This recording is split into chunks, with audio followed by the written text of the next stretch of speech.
اللہ الرحمن الرحیم۔ مسائل اعتکاف۔ اعتکاف کی اقسام: واجب، مسنون، مستحب۔ مسنون اعتکاف سے متعلق چند ابتدائی احکام۔ نفلی اعتکاف سے متعلق 7 اہم مسائل۔ اعتکاف کے صحیح ہونے کے لیے چند بنیادی شرائط۔ مسنون اعتکاف کے بنیادی احکام: آخری عشرے میں جو اعتکاف سنت ہے وہ مکمل عشرے کا ہے، یعنی 20 رمضان کا دن گزر کر سورج غروب ہونے سے لے کر شوال کی رات شروع ہونے تک۔ اس لیے اعتکاف کرنے والے کو چاہیے کہ 20ویں روز کو سورج غروب ہونے سے پہلے اعتکاف کی جگہ پہنچ جائے تاکہ اعتکاف والی جگہ میں جا کر سورج غروب ہو۔ مسئلہ نمبر 2، بعض لوگ جو آخری عشرے کے چند دن مثلاً 2-3 دن یا اس سے زیادہ مگر 10 دن سے کم کا اعتکاف کرتے ہیں، یہ نفلی اعتکاف ہے، سنت اعتکاف نہیں، کیونکہ سنت اعتکاف پورے عشرے کا ہوتا ہے، لہٰذا اس سے کم وقت کے اعتکاف کو نفلی اعتکاف کا حکم حاصل ہوگا، نہ کہ سنت اعتکاف کا۔ اسی سے یہ مسئلہ بھی معلوم ہو گیا کہ جو اعتکاف 20 تاریخ کے غروب ہونے کے بعد شروع کیا جائے یا شوال کا چاند نظر آنے یعنی رمضان کا مہینہ ختم ہونے سے پہلے ختم کرنے کا ارادہ ہو، وہ سنت اعتکاف نہ ہوگا بلکہ نفلی اعتکاف ہوگا۔ مسئلہ نمبر 3، فقہائے کرام نے رمضان کے آخری عشرے میں ایک اعتکاف کو سنت مؤکدہ قرار دیا ہے، لیکن کیونکہ آپ صلی اللہ علیہ وآلہ وسلم نے تو خود پابندی کے ساتھ اعتکاف فرمایا مگر دوسرے سب لوگوں پر اس کی تاکید نہیں فرمائی، اس لیے فقہائے کرام نے اس اعتکاف کو کفایہ درجے کی سنت قرار دیا ہے، یعنی اگر کسی جگہ بعض لوگ اعتکاف کر لیں تو اس جگہ کے دوسرے لوگوں کی طرف سے یہ سنت ادا ہو جاتی ہے، اور اگر ایک مسجد میں ایک سے زیادہ افراد اعتکاف کریں تو بھی باعث ثواب ہے، جیسا کہ ایک مسجد میں آپ صلی اللہ علیہ وآلہ وسلم اور بعض صحابہ کرام رضی اللہ عنہم نے اعتکاف کیا۔ مسئلہ نمبر 4، جب کسی بستی کی ایک مسجد میں اعتکاف کر لیا جائے تو اس سے اس بستی کے سب لوگوں کی سنت کفایہ ادا ہو جاتی ہے۔ اگر کوئی بڑا شہر ہو جس کے مختلف محلے ہوں اور ہر محلہ ایک بستی کے قائم مقام ہو تو احتیاط اس میں ہے کہ ہر محلے کی کم از کم ایک مسجد میں اعتکاف ضرور کیا جائے۔ مسئلہ نمبر 5، جس علاقے اور بستی میں اعتکاف کیا جائے اس سے اس علاقے اور بستی والوں کی سنت ادا ہوتی ہے، خواہ اعتکاف کرنے والا کسی دوسرے علاقے اور دوسری بستی سے تعلق رکھتا ہو۔ اعتکاف کیونکہ عبادت ہے اس لیے اعتکاف کے لیے نیت کرنا ضروری ہے، اور نیت دل کا فعل ہے، مثلا دل میں یہ نیت ہو کہ میں اللہ تعالیٰ کی رضا کے لیے رمضان کے آخری عشرے کا مسنون اعتکاف کرتا ہوں۔ مسئلہ نمبر 7، مسنون اعتکاف کی نیت میں تاریخ کے غروب سے پہلے کر لینی چاہیے۔ اگر کوئی وقت پر مسجد میں داخل تو ہو گیا یا پہلے سے مسجد میں موجود تھا مگر اعتکاف کی نیت نہیں کی اور سورج غروب ہو گیا تو پھر نیت کرنے سے سنت اعتکاف نہیں کہلائے گا۔ مسئلہ نمبر 8، مسنون اعتکاف کیونکہ رمضان کے آخری پورے عشرے پر مشتمل ہوتا ہے اور معتکف کو قضائے حاجت وغیرہ کی ضرورت کے لیے نکلنے سے اعتکاف پر کوئی فرق واقع نہیں ہوتا، اس لیے مسنون اعتکاف کے لیے ابتدا میں ایک مرتبہ نیت کر لینا کافی ہے۔ قضائے حاجت وغیرہ سے فارغ ہو کر ہر مرتبہ مسجد میں داخل ہوتے وقت نیت کرنا ضروری نہیں، کیونکہ مسنون اعتکاف شروع کرنے کے بعد جب تک فاسد نہ کیا جائے جاری رہتا ہے اور قضائے حاجت وغیرہ کے لیے نکلنے سے فاسد نہیں ہوتا۔ مسئلہ نمبر 8، بعض لوگ اس طرح نیت کرتے ہیں کہ پہلے مثلاً 5 روز کا اعتکاف کرتا ہوں، پھر اگر ہمت ہوئی تو پورے عشرے کا اعتکاف کر لوں گا۔ اس طرح نیت کرنے سے مسنون اعتکاف کا ثواب نہ ہوگا بلکہ نفل اعتکاف کا ثواب ہوگا، کیونکہ ابتدا میں پورے عشرے کے اعتکاف کی نیت نہیں پائی گئی۔ مسئلہ نمبر 10، اعتکاف کیونکہ ایسی عبادت ہے جو نیت کے ساتھ ہی معتبر ہوتی ہے، اس لیے اس عبادت کے درست ہونے کے لیے مسلمان ہونا اور عاقل ہونا ضروری ہے، لیکن بالغ ہونا شرط نہیں۔ اس لیے سمجھدار نابالغ بچے اور بچی کا اعتکاف کرنا بھی درست ہے، جس طرح سے کہ نابالغ اور سمجھدار بچے اور بچی کا نماز پڑھنا اور روزہ رکھنا درست ہے۔ اور اسی طرح اعتکاف کے لیے مرد اور آزاد ہونا ضروری نہیں، بلکہ عورت کا اپنے شوہر اور غلام کا اپنے مالک کی اجازت سے اعتکاف کرنا درست ہے۔ اور اسی طرح لڑکے یا لڑکی کا شادی شدہ ہونا بھی ضروری نہیں۔ اور بعض لوگوں اور خاص کر خواتین میں جو مشہور ہے کہ غیر شادی شدہ عورت یا کنواری لڑکی اعتکاف نہیں کر سکتی، یہ غلط فہمی پر مبنی ہے۔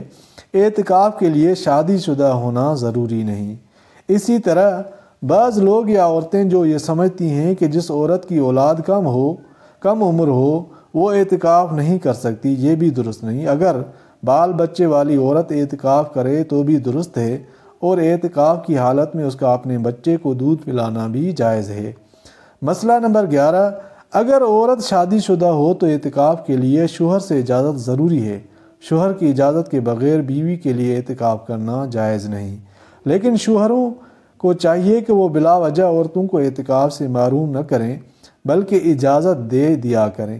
پھر اگر ایک مرتبہ شوہر نے اپنی بیوی کو اعتکاف کی اجازت دے دی اور اس نے اعتکاف شروع کر دیا تو اس کے بعد اس اعتکاف کے دوران اس اعتکاف کے ختم ہونے تک شوہر کو منع کرنے کا حق نہیں، اور اگر شوہر منع کرے تو عورت کو شوہر کی تعمیل کی خاطر شروع کیے ہوئے مسنون اعتکاف کو توڑنے کی ضرورت نہیں۔ نفل اعتکاف کے احکام۔ نفل اعتکاف کے فضائل و فوائد ذکر کیے جانے کے بعد نفل اعتکاف کے احکام ذکر کیے جاتے ہیں۔ مسئلہ نمبر 1، ہمارے نزدیک راجح یہ ہے کہ اعتکاف مستقل عبادت ہے، اس لیے جب بھی اور جتنی دیر کے لیے بھی باوضو یا بے وضو روزے کی حالت میں یا بغیر روزے کے نفل اعتکاف کیا جائے تو وہ درست ہو جاتا ہے۔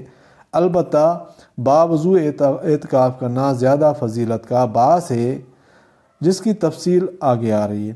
مسئلہ نمبر 2، اعتکاف کیونکہ ایسی عبادت ہے جو نیت کے ساتھ ہی معتبر ہوتی ہے، اس لیے اس عبادت کے درست ہونے کے لیے مسلمان ہونا اور عاقل ہونا ضروری ہے تاکہ عبادت کی نیت متحقق ہو سکے۔ مسئلہ نمبر 3، اعتکاف کے لیے بالغ ہونا شرط نہیں، بلکہ سمجھدار نابالغ بچے اور بچی کا اعتکاف کرنا بھی درست ہے، جس طرح سے کہ اس کا نماز پڑھنا اور روزہ رکھنا درست ہے۔ اور اسی طرح اعتکاف کے لیے مرد اور آزاد ہونا بھی ضروری نہیں، بلکہ عورت کا اپنے شوہر اور غلام کا اپنے مالک کی اجازت سے اعتکاف کرنا درست ہے۔ مسئلہ نمبر 4، اعتکاف کے لیے دل میں نیت کرنا ضروری ہے، زبان سے مخصوص الفاظ کہنا ضروری نہیں۔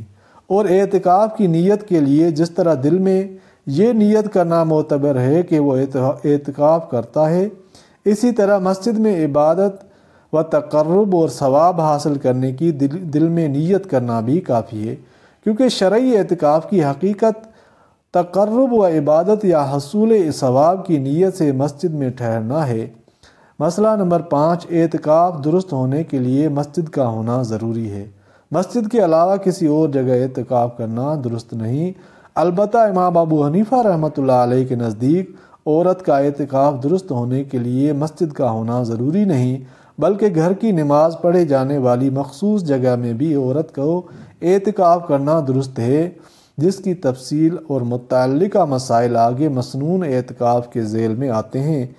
مسئلہ نمبر 6، نفلی اعتکاف ہر شرعی مسجد میں ہو سکتا ہے، خواہ وہاں 5 وقتی نماز باجماعت کا انتظام ہو یا نہ ہو۔ مسئلہ نمبر 7، اعتکاف کیونکہ مسجد میں ہوتا ہے اور مسجد میں حیض اور نفاس والی عورت جنوبی یعنی جس پر غسل واجب ہو کا داخلہ منع ہے، اس لیے حیض و نفاس اور جنابت کی حالت میں اعتکاف جائز نہیں۔ البتہ اگر عورت اپنے گھر کی مسجد یعنی گھر میں نماز پڑھنے کی مخصوص جگہ میں حیض و نفاس کی حالت میں کچھ وقت بیٹھ کر ذکر و عبادت کرے تو اس میں حرج نہیں، اور امید ہے کہ اس کو نفلی اعتکاف کا ثواب حاصل ہو جائے گا، کیونکہ گھر کی مسجد حیض و نفاس کی حالت میں داخل ہونا اور حیض و نفاس کی حالت میں ذکر و تسبیح منع نہیں ہے۔ مسئلہ نمبر 8، نفلی اعتکاف کے لیے کوئی وقت اور مدت مقرر نہیں، اس لیے نفلی اعتکاف رمضان اور غیر رمضان اور رات اور دن میں ہر وقت کیا جا سکتا ہے، اور اسی طرح تھوڑے اور زیادہ وقت کے لیے بھی جتنا چاہیں کیا جا سکتا ہے۔ اس لیے نفلی اعتکاف کے لیے روزہ رکھنا بھی ضروری نہیں، کیونکہ نفلی عبادت کا دار و مدار سہولت اور آسانی پر ہوتا ہے، جیسا کہ نفل نماز میں قیام فرض نہیں ہوتا۔ اور نفلی اعتکاف جس طرح بہت کم وقت کے لیے کیا جا سکتا ہے، اسی طرح طویل اور لمبے وقت کے لیے بھی کیا جا سکتا ہے، مثلا 15-20 دن یا مہینے 2 مہینے کے لیے۔ بعض احادیث میں 1 اور 2 مہینے کے اعتکاف کا بھی ذکر آیا ہے۔ مسئلہ نمبر 9، کوئی شخص عبادت کی نیت سے مسجد میں داخل ہوا یا کسی اور کام سے مسجد میں گیا اور داخل ہوتے وقت یا داخل ہونے کے بعد اللہ تعالیٰ کا قرب اور ثواب حاصل کرنے کی نیت کر لی تو نفلی اعتکاف کا ثواب حاصل ہو جائے گا۔ مسئلہ نمبر 10، نفلی اعتکاف اس وقت تک باقی رہتا ہے جب تک آدمی مسجد میں رہے اور مسجد سے باہر نکلنے سے نفلی اعتکاف مکمل ہو جاتا ہے، ٹوٹتا یا فاسد نہیں ہوتا۔ مسئلہ نمبر 11، نفلی اعتکاف کرنے والے نے جتنی دیر یا جتنے دن کے اعتکاف کی نیت کی ہو اسے پورا کرنا بہتر ہے، لیکن ضروری نہیں۔ اگر کسی وجہ سے اس سے پہلے مسجد سے باہر نکل جائے تو جتنی دیر اعتکاف میں رہا اتنی دیر کا ثواب مل گیا اور باقی کی قضا واجب نہیں۔ مسئلہ نمبر 12، اگر کسی شخص نے چند دن کے نفلی اعتکاف کی نیت کی تھی لیکن مسجد میں داخل ہونے کے بعد کوئی ایسا کام کر لیا جس سے مسنون اعتکاف ٹوٹ جاتا ہے تو بھی نفلی اعتکاف نہیں ٹوٹا اور نہ ہی اس کی قضا کی ضرورت ہوتی ہے۔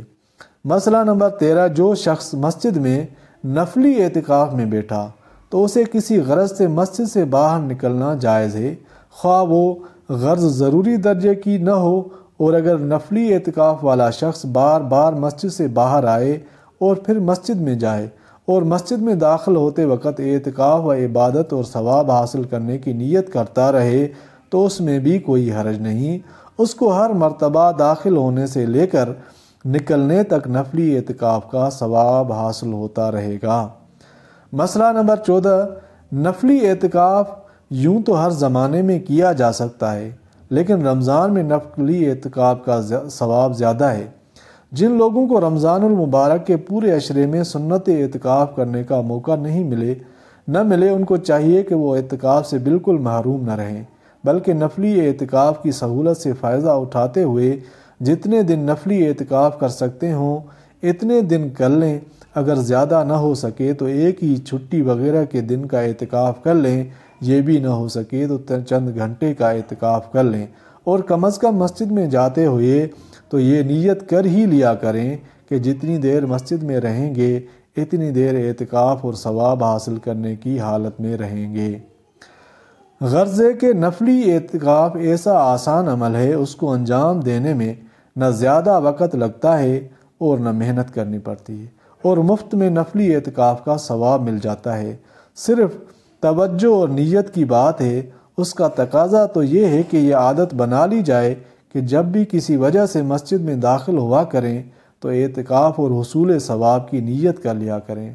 مسئلہ نمبر 15، عورت اپنے گھر کے اندر نماز پڑھنے والی جگہ میں نفلی اعتکاف کر رہی ہو تو اس کے لیے نفلی اعتکاف کے ہی وہی احکام ہیں جو مردوں کے لیے مسجد میں نفل اعتکاف کے احکام ہیں۔ واللہ سبحانہ وتعالی اعلم وعلمہ اتم و احکم۔ نفلی اعتکاف کے فضائل و احکام کا بیان بحمد اللہ تعالی مکمل ہوا۔